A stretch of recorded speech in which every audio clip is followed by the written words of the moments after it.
Si vous avez déjà trouvé vos résolutions, si vous savez déjà ce que vous voulez faire en 2024, et si vous avez trouvé surtout votre pourquoi, j'ai fait une vidéo récemment dessus, vous pouvez la checker avant celle-là, pour être sûr d'avoir le carburant nécessaire pour mener à bien votre résolution, il reste encore une étape qui va vous permettre d'augmenter drastiquement vos chances de mener à bien toutes vos résolutions, ou en tout cas la majorité d'entre elles, et je vais vous la partager tout de suite. L'idée pour réussir à accomplir vos objectifs en 2024, ça va être de ramener ces objectifs à des habitudes. Si votre objectif, c'est de prendre, disons, 10 kg de muscle, ok, c'est motivant, ok, si vous savez pourquoi vous le faites, c'est un objectif qui peut être tout à fait valable, mais ça va être difficile à atteindre si vous ne transformez pas ça en habitude simple et quasiment quotidienne.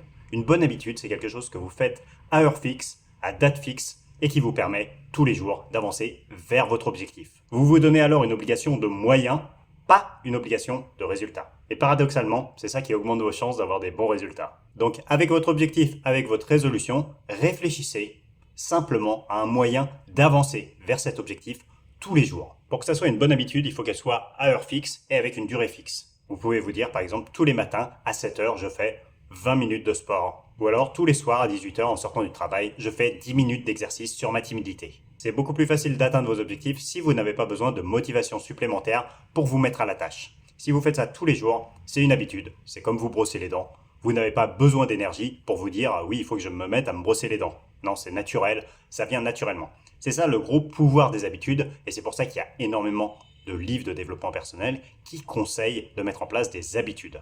Et c'est également ce que je vous conseille de faire sur vos résolutions. Alors ça va vous demander une petite gymnastique intellectuelle de transformer une résolution en habitude, mais c'est pas si compliqué que ça. Avec un peu de logique, un peu de bon sens, on y arrive assez facilement. Si des fois vous bloquez encore, laissez-moi un commentaire en dessous et je vous donnerai un conseil pour réussir à transformer ça. N'essayez pas de mettre en place quelque chose de trop ambitieux. Si vous vous dites dès le début je veux faire 2 heures de sport par jour, vous n'arriverez pas à le tenir. Mettez en place quelque chose de simple au début, ça peut être 5 minutes par jour, et une fois que c'est devenu une habitude, une fois que c'est devenu facile, vous pourrez alors augmenter la cadence, augmenter la difficulté.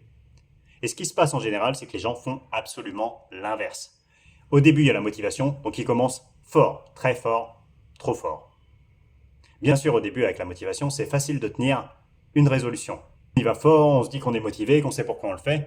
Mais par contre, dans 1 mois, dans 2 mois, dans 6 mois, le jour où on sera un peu malade, un peu fatigué, si on a mis la barre trop haut dès le début, on se dira « là, il faut que je fasse mon sport, j'ai 2 heures à faire, ça va être dur, bon allez, je le ferai demain ».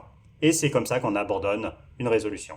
Mais si on se dit « ok, je suis fatigué aujourd'hui, je suis pas en grande forme, mais j'ai que 5 minutes à faire, c'est bon, j'y vais, je fais mes 5 minutes ». En général, une fois qu'on y est, une fois qu'on commence les 5 minutes, on peut aller plus loin, on peut faire des choses plus difficiles. Encore une fois, une habitude ne prend pas d'énergie. Alors qu'un objectif non transformé en habitude vous prendra tous les jours une énergie de décision, de devoir le faire, une motivation de se dire « ok, je dois m'y mettre, allez, je le ferai un peu plus tard, allez, je le ferai quand j'aurai le temps ». Et derrière, ça va tourner en fond dans votre tête toute la journée en vous prenant une énergie dingue. Donc ne faites pas cette erreur, transformez ça en habitude. Et enfin, dernier point important pour vos résolutions, c'est essayer de prendre des résolutions et de mettre en place des habitudes qui ne dépendent que de vous, ou en tout cas en majorité de vous. Une grosse erreur que je vois très régulièrement, c'est des gens qui se fixent des objectifs qui ne dépendent pas d'eux.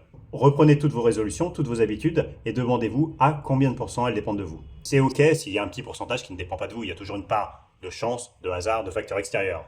Mais il faut que ça dépende à plus de 50% de vous. Si vous vous rendez compte que votre objectif est lié à trop de facteurs extérieurs, si par exemple cette année vous vous dites je veux faire fortune en bourse, forcément il y a trop d'aléatoires. Vous ne savez pas si le marché va monter, va descendre selon les guerres qui vont être déclarées, selon les difficultés qu'il y aura dans le monde, ça ne dépend pas assez de vous. Par contre si vous vous dites je veux tous les jours passer 10 minutes à approfondir mes connaissances financières, alors là oui c'est un objectif qui va vous aider certainement à gagner plus d'argent et qui dépend essentiellement de vous. Donc vous allez aussi pouvoir le valider sans avoir à attendre une conjoncture extérieure. Normalement, avec cette trilogie de vidéos que je vous ai faites sur les objectifs, vous avez tout ce qu'il vous faut pour mettre en place des bonnes résolutions en 2024 et en tenir beaucoup plus que ce que vous avez pu faire dans les années précédentes. J'espère que ça vous aura été utile. Si oui, n'hésitez pas à vous abonner, à activer les notifications. Ce genre de vidéo sera forcément moins poussé par l'algorithme YouTube qui préfère des vidéos plus divertissantes, et c'est ok. Mais du coup, pour contrer ça, si vous pouvez mettre des likes, des commentaires, vous abonner, ça serait vraiment bien pour soutenir la chaîne. Mes chers progresseurs, je vous retrouve très vite pour une nouvelle trilogie de vidéos. C'était Hervé le Capitaine Progrès, et n'oubliez pas, le progrès, c'est la vie.